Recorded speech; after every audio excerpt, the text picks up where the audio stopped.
السلام علیکم ناظرین۔ 6000 کلومیٹر لمبی یانگسی ریور چائنا تو چائنا بلکہ ایشیا کی سب سے لمبی ریور ہے۔ یہ چائنا کے ویسٹ میں پہاڑوں سے شروع ہوتی ہے اور آدھے سے زیادہ چائنا کو کراس کرتے ہوئے شنگھائی کے قریب ایسٹ چائنا سی میں جا گرتی ہے۔ 1911 میں مسلسل بارشوں کی وجہ سے یانگسی ریور کا پانی اتنا بڑھ گیا تھا کہ آس پاس کے علاقوں میں فلڈ آ چکا تھا۔ اس خوفناک فلڈ نے 2 لاکھ لوگوں کی جانیں لی اور کئی لاکھ لوگوں کو بے گھر کر دیا تھا۔ اس حادثے کے 20 سالوں بعد یعنی 1931 میں یانگسی ریور پھر ایک بار فلڈ کر گئی اور اس بار جو تباہی ہوئی اس نے پورے چائنا کو ہلا کر رکھ دیا، اور رف اسٹیمیٹ کے مطابق اس حادثے میں 30 لاکھ سے زیادہ جانیں ضائع ہوئی تھیں، اور اتنے زیادہ نقصانات کے باوجود بھی یانگسی ریور کا فلڈ کا سلسلہ تھم نہ سکا، اور اس مسئلے کا صرف ایک ہی حل بچ گیا تھا کہ یانگسی ریور کے پانی کو روک کر ایک ڈیم بنا دیا جائے۔ لیکن اتنی بڑی ریور کو روکنے کے لیے چائنا کو کچھ بڑا کرنا تھا، اور 3 گورجز ڈیم کی کنسٹرکشن 1994 میں سٹارٹ ہوئی، جس میں ایک وقت میں 40,000 سے زیادہ ورکرز کام کرتے تھے،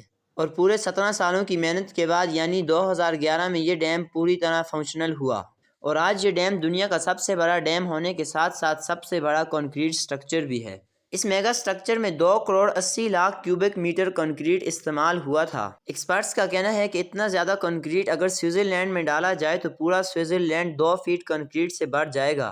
کنکریٹ کے علاوہ یہ اپنے ریزروائر میں اتنا پانی سٹور کرتا ہے کہ اس کی وجہ سے ارتھ کی روٹیشن بھی سلو ہو جاتی ہے۔ ناسا کا ماننا ہے کہ 3 گورجز ڈیم ارتھ کی روٹیشن کو 0.06 ملی سیکنڈ کی روٹیشن سے سلو کر دیتا ہے، یعنی اس ڈیم کی وجہ سے ہماری ارتھ پر ایک دن 0.06 مائکرو سیکنڈ سلو ہو جاتا ہے۔ بے شک یہ اتنا بڑا فگر نہیں ہے جس کو ہم نوٹس کر سکیں، لیکن یہ واحد انسان کی بنائی ہوئی ایسی چیز ہے جو ارتھ کی روٹیشن کو سلو کر دیتی ہے، اور ظاہر ہے کہ اتنا بڑا سٹرکچر بنانے کے لیے خرچہ بھی ٹھیک ٹھاک ہوا ہوگا۔ دوستو، چائنیز گورنمنٹ نے اس ڈیم کو بنانے کے لیے $32 بلین کا خرچہ کیا تھا۔ حیرت انگیز طور پہ 100 کنٹریز ایسی ہیں جن کا ٹوٹل GDP ریٹ بھی گورجیس ڈیم کی کنسٹرکشن سے تھوڑا ہے۔ دوستو، یہ دنیا کا سب سے بڑا ڈیم ہونے کے ساتھ ساتھ دنیا کا سب سے بڑا پاور پلانٹ بھی ہے، جس میں ٹوٹل 32 پاورفل ٹربائن جنریٹرز لگے ہوئے ہیں جو ٹوٹل 22,500 میگا واٹس کی الیکٹرسٹی پروڈیوس کرتے ہیں۔ جہاں ڈیم بنانے سے ڈاؤن سٹریم فلڈ کو روکا جاتا ہے، وہیں اس سے بننے والی بجلی 60 ملین پیپلز یوز کرتے ہیں۔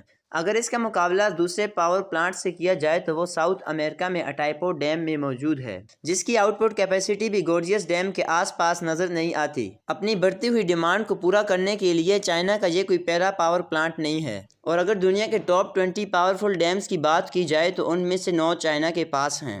3 گورجز ڈیم کو بنانا چائنا جیسی کنٹری کے لیے بھی ایک ٹف ٹاسک تھا۔ اس ڈیم کو بنانے کا پلان پچھلے 100 سالوں سے چل رہا تھا، لیکن چائنیز سیولین وار اور پولیٹیکل پرابلمز کی وجہ سے یہ ڈیلے ہی ہوتا رہا۔ جب 1994 میں اس ڈیم کی کنسٹرکشن سٹارٹ ہوئی تو چائنیز گورنمنٹ کو بہت کرٹیسزم برداشت کرنا پڑا، کیونکہ ڈیم کی وجہ سے 10 لاکھ لوگوں کے گھر خالی کروانے پڑے۔ یانگسی ریور کے ارد گرد جتنی بھی پاپولیشن تھی ان کو وہاں سے ہٹانا بہت ضروری تھا، کیونکہ آج بھی 1500 سے زیادہ ٹاؤن اس ڈیم کے پانی کے نیچے موجود ہیں۔ اگر سیٹلائٹ کی مدد سے دیکھا جائے تو 1994 سے پہلے یانگسی ریور کچھ ایسے دکھا کرتی تھی۔ سیٹلائٹ میں آپ دیکھ سکتے ہیں کہ ڈیم بننے سے پہلے ریور کی چوڑائی صرف 700 میٹر تھی، لیکن دوستو ڈیم بننے کے بعد یہ 3600 میٹر تک پھیل گئی۔ پر سوال یہ ہے کہ اتنے زیادہ پانی کو روک کر اس کے آگے کنکریٹ وال کیسے کھڑی کی گئی؟ صرف ڈیم ہی نہیں بلکہ کسی بھی قسم کے سٹرکچر کو بنانے کے لیے پانی کو روکنا نہایت ضروری ہوتا ہے، اور چائنیز انجینئرز نے بھی کچھ ایسا ہی کیا۔ یانگسی کے آدھے حصے میں پتھر ڈال کر اس کا لیول یانگسی کے پانی سے بھی اونچا کر دیا، اور اب ریور کا پانی اس رکاوٹ کی وجہ سے بچے ہوئے حصے سے گزرنے لگا۔ جب پتھر سے بنا کوفر ڈیم اچھی طرح سوکھ گیا تو پھر اس میں ڈیم کی وال کو کھڑا کیا گیا۔